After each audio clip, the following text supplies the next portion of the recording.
Hello, academic stars in the house. Welcome to Caltex Academy. In case you're new, my name is Julius, and thank you for visiting this great family of academic stars.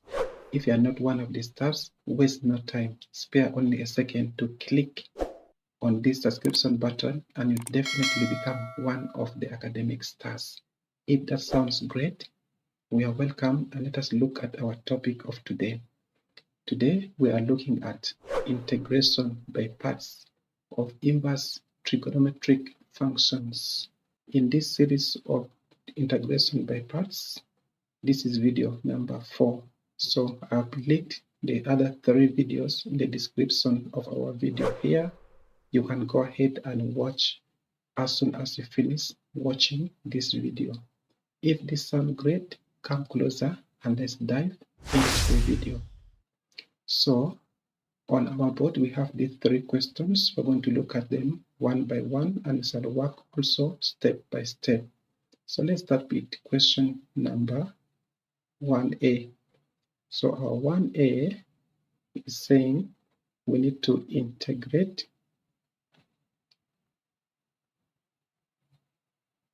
the sine inverse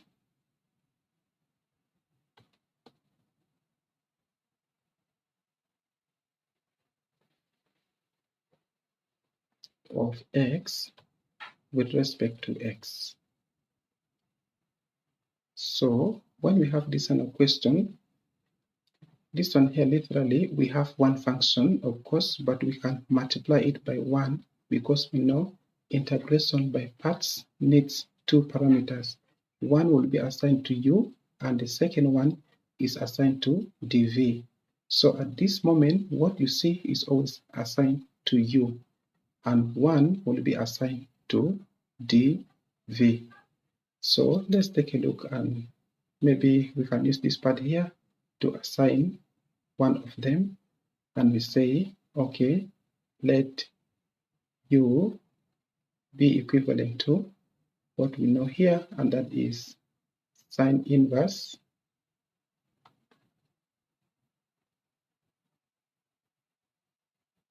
of x.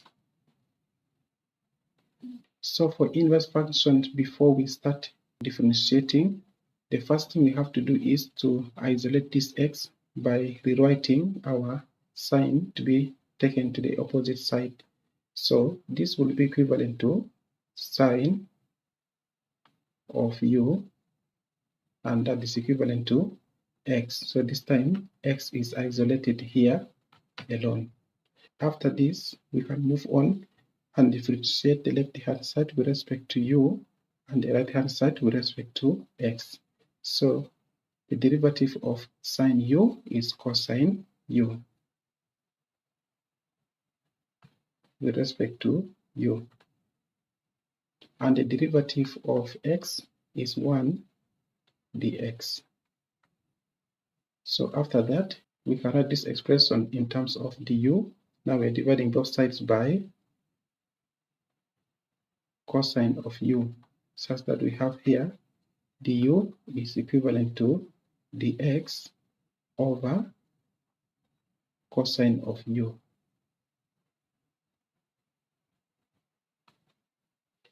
Now again, from these trig identities, let's say sine square u plus cos square u, this is equals to 1.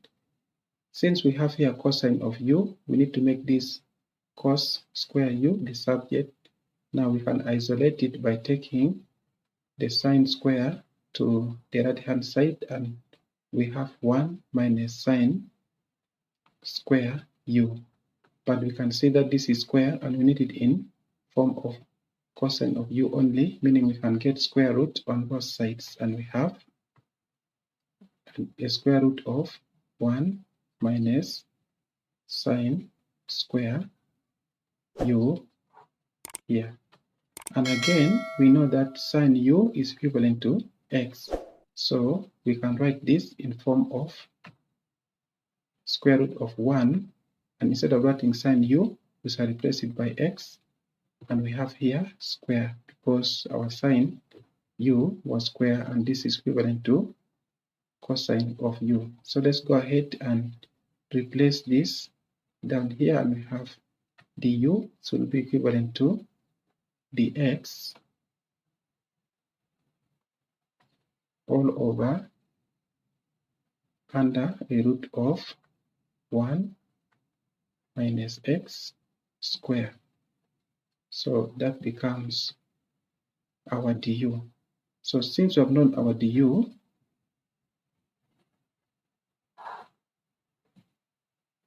with respect to x, so let's go ahead and get an expression for v from dv. Now here the second parameter is always 1 here, since we have only one thing appearing here. So we have dv should be equivalent to 1. And we can write it again here, and we have our dv equals to 1. Now we can integrate the left-hand side with respect to v and the right-hand side with respect to x. So we have here dx, and the derivative of 1 with respect to v is just v, and the derivative of 1 with respect to x is also x. And from here, since we know our v, we also know our u here, we can now quote our formula and go ahead to substitute what we have here. So let's get some space, and you write this formula: the integral of u with respect to v must be equivalent to u and v minus the integral of v with respect to u. Now let's start making our substitution, but before that, it's also a good idea to bring sine inverse of x with respect to x. And always, we don't need to write that one there, it's just given for us to be able to identify what we had here. Now our u is sine inverse of x, so we can place it here. Sine inverse of x times, so we can create some bracket here to show the multiplication, times v, and our v is x. So we can close that bracket, and we're done with this first part here, and we have minus the integral of v, and our v is the same as x. So we have here x times du, and du is this parameter, so we can simply multiply this by dx all over a square root of 1 minus x square. Now from here we can rewrite it again. Let's create more space for our work. So here let us start with our x here to arrange it such that we have x times sine inverse of x, and in our second part here we will have minus, so the integral of, now let's write this as a numerator, and we have x all over and the square root of 1 minus x with respect to x. So from here, we have reached another techniques that we look at one time in one of our videos. So we can also do it right now here to remind ourselves this is just sign substitution here. So let's go ahead and consider this function here. So we can say consider the integral of x over 1 minus x square with respect to x. So from here, we can let sine to another variable, maybe say theta equals to x. Now we can differentiate here. So the derivative of sine is cosine theta with respect to theta, and the derivative of x is 1 with respect to x. So we can replace the x here with our new parameter cos theta, the theta in here. So whenever there's x, we can replace it with sine, just like what we had here. And this is equivalent to the integral of, so our x is now sine. So we have here sine theta over the cosine, so over 1 minus, instead of x, we're replacing it with the sine. And since x is squared, we can also square our sine under a square root. So times dx, and now dx is cosine of theta d theta.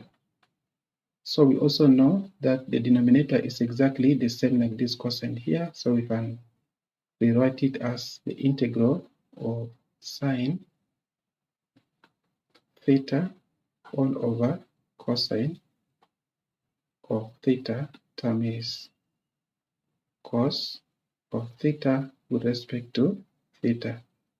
And immediately this cosine will cross, and the only thing left here is integral of sine theta d theta. So integration of sine is just easy, and that is negative cosine. So we have here minus cosine of theta plus maybe constant. But for now, our main purpose is here. Now let's write theta in terms of x. We can use this right angle triangle here, and we have our angle theta somewhere here. So we also know that sine of certain angle, maybe theta, is given by opposite over hypotenuse.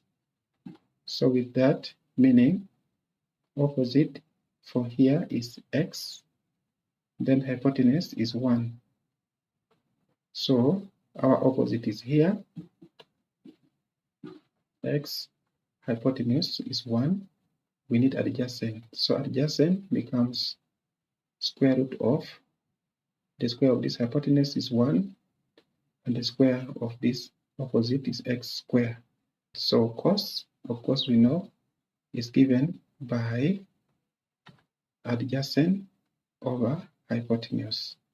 So here our cosine of theta can now be given as adjacent under the square root of 1 minus x squared over hypotenuse, and the hypotenuse is 1. So anything over 1 remains itself, meaning cosine of theta is just under root of 1 minus x squared. So we can go ahead and replace that, and we have negative under root of 1 minus x squared. So from here, since we already integrated this, we can go ahead and copy this part and combine with our new answer here, and shall get our answer directly there. So the integral of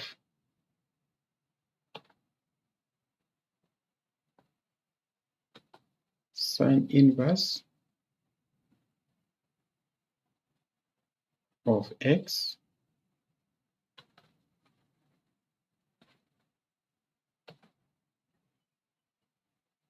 with respect to x is given by the first part of our solution was x times sine inverse of x, then minus the second part of this. Let's take a look again. Yeah, so this is just minus. So we can place our second part of the solution, which I've just gotten down here. It's good also to create a bracket there, and we have minus the second solution, and our second solution is negative under root of 1 minus x square. So let's close the bracket again. And since we're done here, we can say plus our constant of integration here.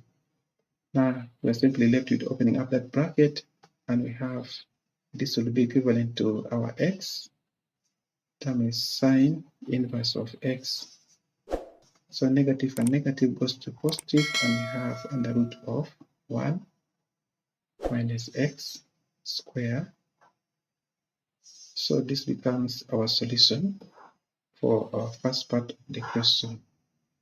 Now for our second part of this solution here, we have an integration of, that is part B of the question, that says we need to integrate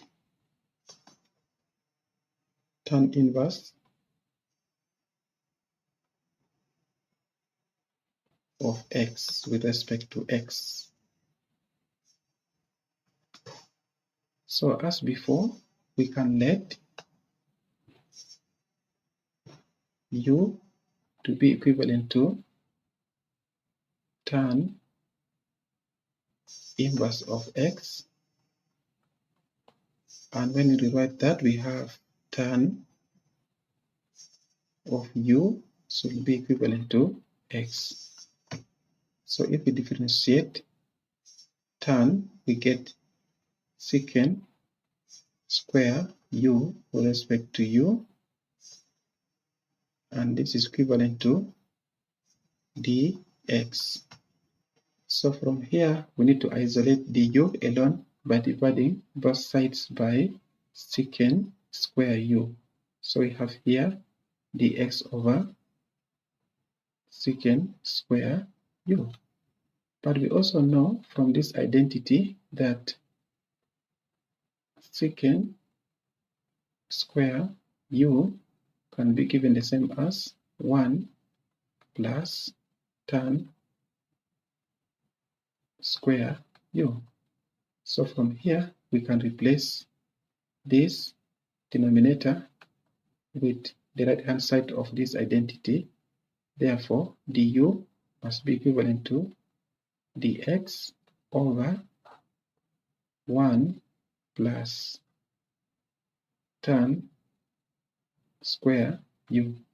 And again, tan u can be expressed in terms of x as dx, sorry, du is equivalent to dx over 1 plus x. Since it is squared, we also square our x here. Now that is du, and we can move on to do expression for dv. So our dv can be given the same as 1, just like our question 1a. Now we can integrate both sides, the left hand side with respect to v and the right hand side with respect to x. So the derivative for the left hand side is v, and for the right hand side is x, like that. And we can now go ahead and quote our formula. Down here we said integral of u dv should be equivalent to u v minus the integral of v with respect to u. So let's provide enough space and we make substitution to our formula. So if we decide to bring near our question, it will look like tan inverse of our x with respect to x. This must be equivalent to u, and u, according to our substitution here, we took it to be tan inverse of x. So we can put it there as tan inverse of x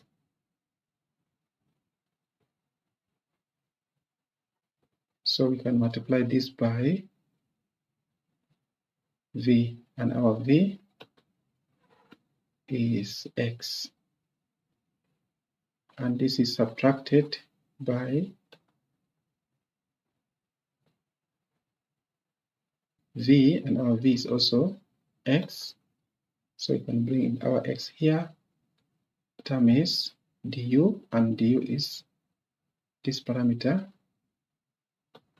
that is, we can write there 1 over 1 plus x square with respect to x.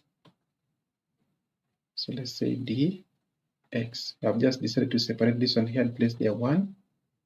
Now the next thing is to rearrange it, and we have x starting here. Term is tangent of inverse of the angle x. Now the next one here, we can rewrite it as minus the integral of, now let's place this one here up, because one term is x will be x, and of course this x is also over 1. One term is the denominator, 1 plus x squared will remain the same, so we have here our x over 1 plus x squared with respect to x. Now the first part of this answer is already okay. Now we're left with this integration. So there are two techniques we can use here. One is we can use inverse trigonometric function of tangent, and the second one here is we can reorganize that. When you differentiate the denominator, you'll get twice x, and the numerator is x. So this variable x is to power 1 after we have differentiated here. And in such scenarios, we can use natural logarithm of this denominator. But now for us to get exactly what we have here, we need to get half of this derivative of the denominator in order for us to get exactly this numerator here. So with all this said, let us put our solution down using a short form instead of using inverse substitution. So we have x, term is tangent inverse of the angle x, now minus, so half of the derivative of, you know that when you have x square plus 1 may be equals to y, and you're getting the y by the x. This becomes 2x. The power will reduce to 1, so anything to power 1 will remain itself, and the derivative of constant is 0. So we must make sure that we have only x minus this 2 from here, and to get this, we need to multiply this by 2. So from here, you can see that this one will go, and you have this x exactly the same like what we have here. So in order for us to get that, we need this half multiplied by the natural logarithm of this denominator for us to be able to get this numerator exactly. So let's erase this part of our board for us to get organized a little.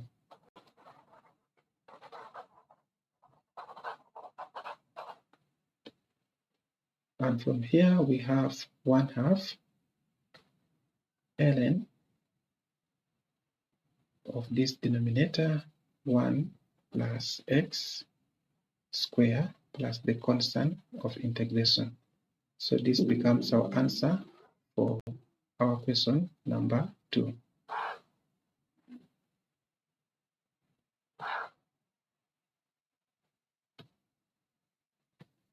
So let's scroll up to see our last question.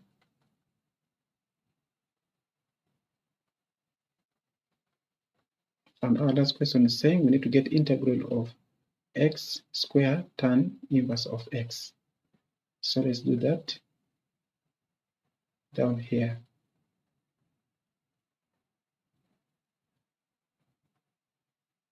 So part C of the question is saying we need to get the integral of x squared times tan inverse of x with respect to x.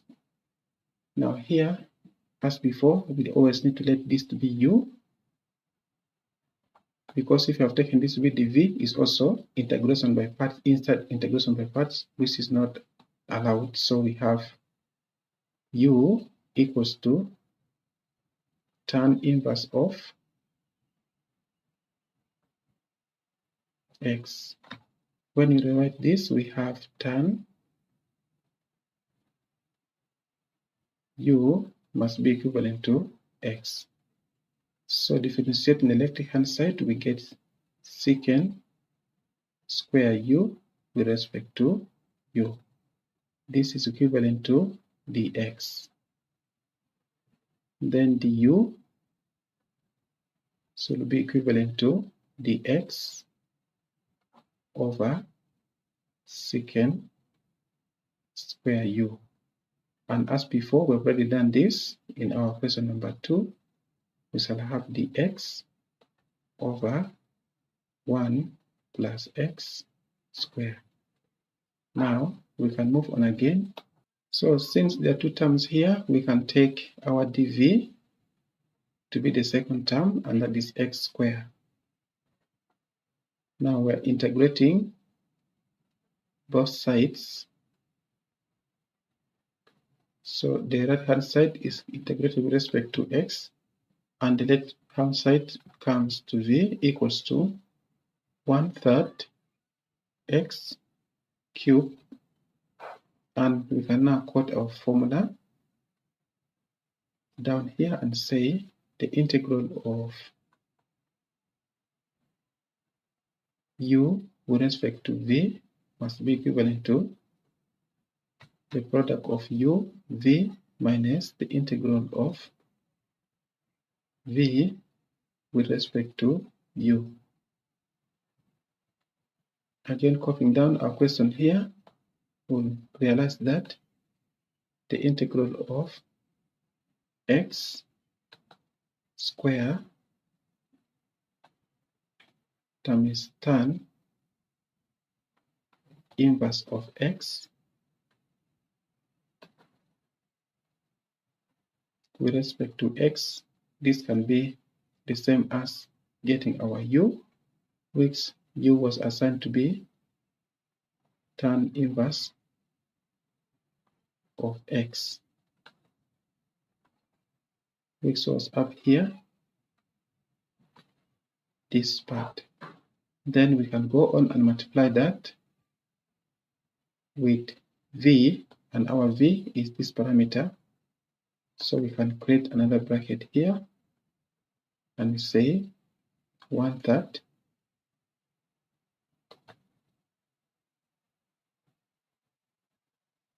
x cubed. Now the first part here is done, so we have minus the integral of v, and v remains the same as 1/3 x cubed times du, and du is in terms of the x. So we can write there 1 over 1 plus x with respect to x. I've just decided to split the x from this one. Now let's move on and simplify the first term here. Now we can write this 1/3 x cubed first and followed in by tan inverse of x. So we move to the next one here, and that is minus, again, the integral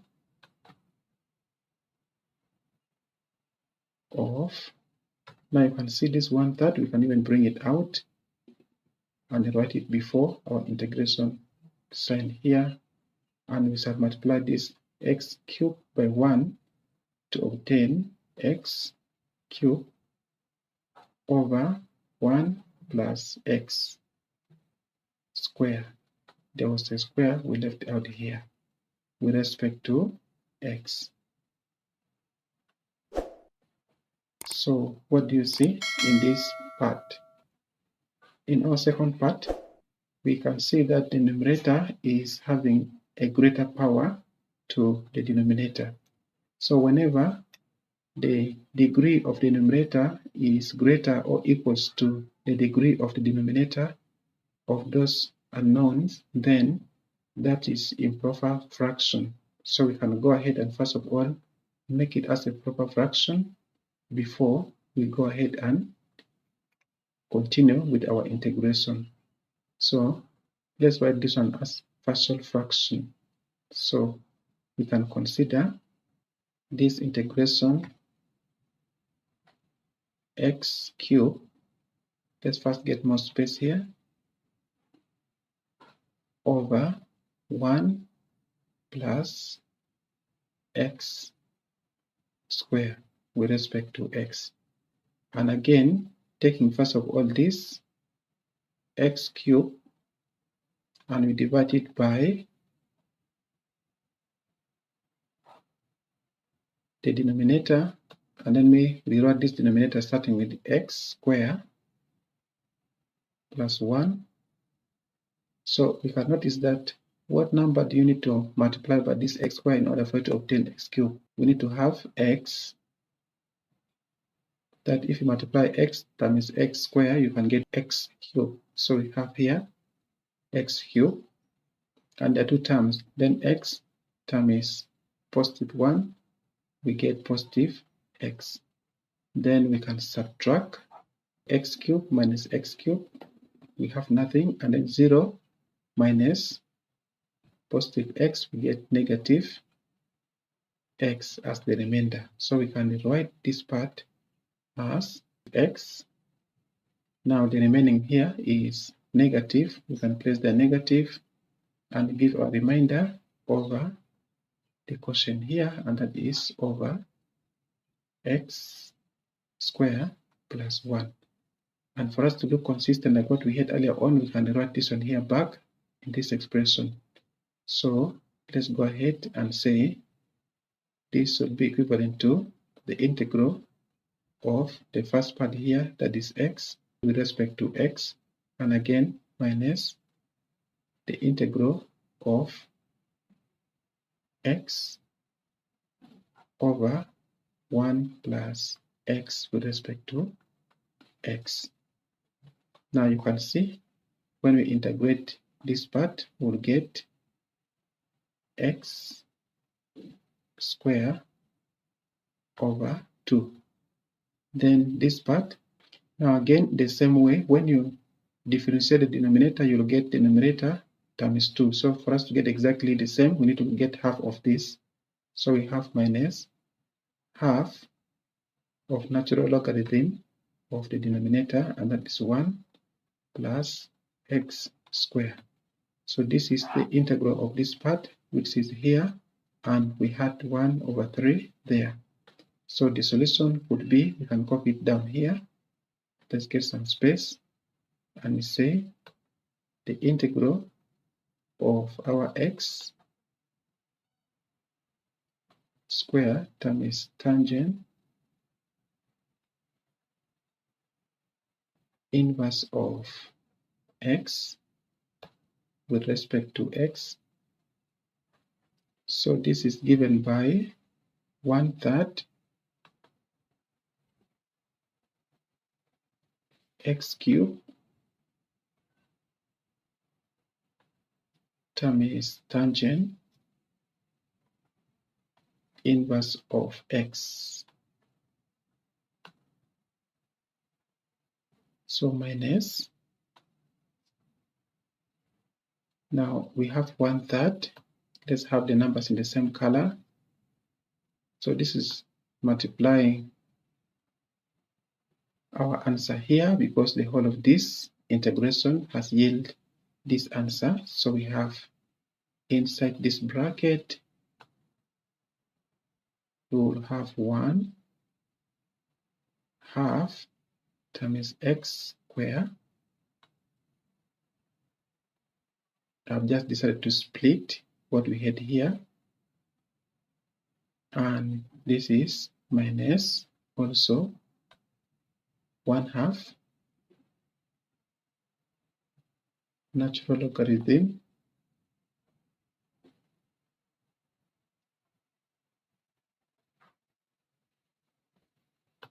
I think let's first close this one up. We insert our 1 plus x squared. So let's go on and simplify what we had there. Therefore, this would be equivalent to, the first term is already perfectly okay. We have 1/3 term is x cubed.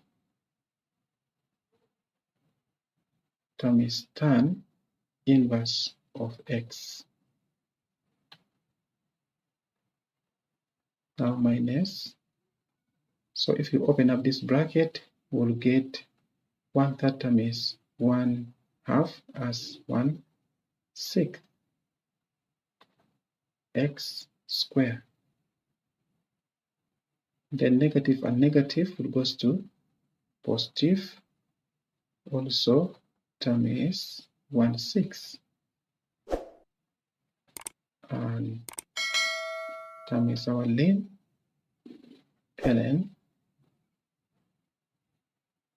of 1 plus x squared.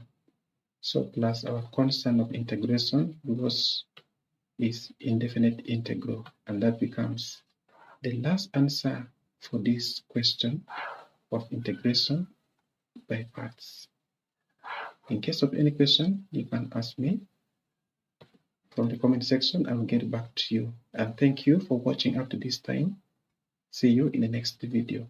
Peace out.